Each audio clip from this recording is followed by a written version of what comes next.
Assalamualaikum warahmatullahi wabarakatuh. Perkenalkan, nama saya Rizky Kaulia. Saya mahasiswa Fakultas Ilmu Komunikasi dari kelas 2A. Di sini saya akan menyampaikan 2 di antara 5 teori komunikasi. Komunikasi adalah suatu hal yang sangat penting dalam kehidupan bersosialisasi sejak manusia diciptakan oleh Sang Penciptanya. Komunikasi menjadi apa yang dimaksud oleh seseorang dapat dimengerti oleh orang lain, bahkan terciptanya suatu kesepakatan dikarenakan adanya komunikasi.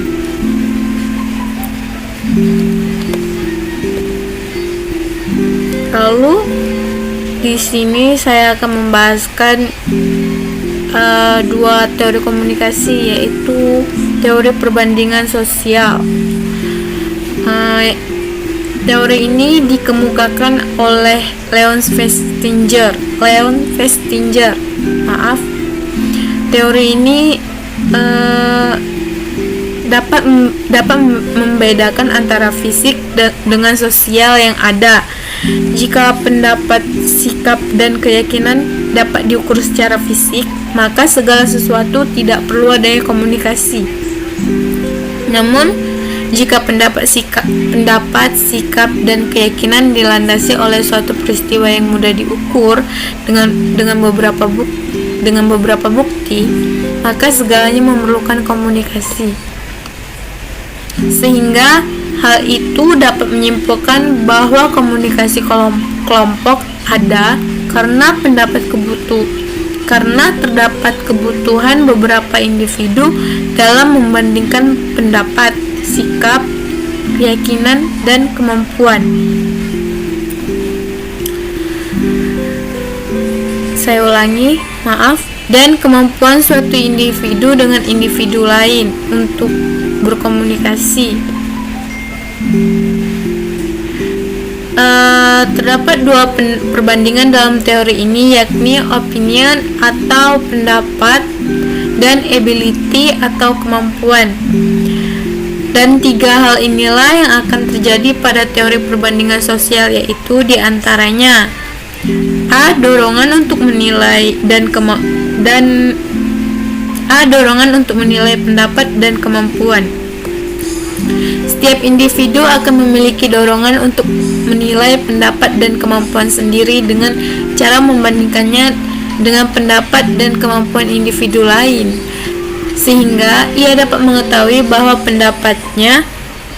pendapatannya benar atau salah dan dapat mengukur kemampuannya sendiri. Yang B, sumber penilaian.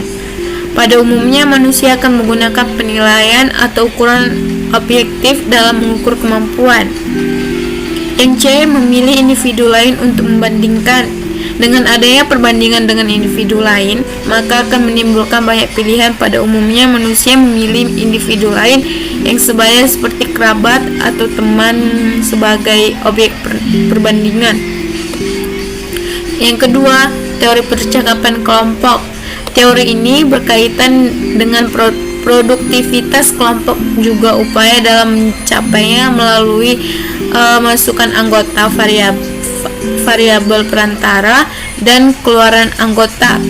Masukan anggota ini dapat dilihat dari segi perilaku, interaksi, dan harapan yang bersifat individu dalam kelompok. Sedangkan variabel perantara lebih kepada struktur keanggotaan, kebijakan, dan visi misi suatu kelompok. Untuk keluaran anggota ini merupakan sesuatu yang dihasilkan pada suatu kelompok. Contohnya saya ambil dalam suatu kelompok terdapat anggota yang berasal dari budaya yang berbeda. Yang satu berasal dari budaya Jawa, yang kita tahu ya, Jawa ini terkesan lembut, logatnya lembut, cara berbicaranya lembut.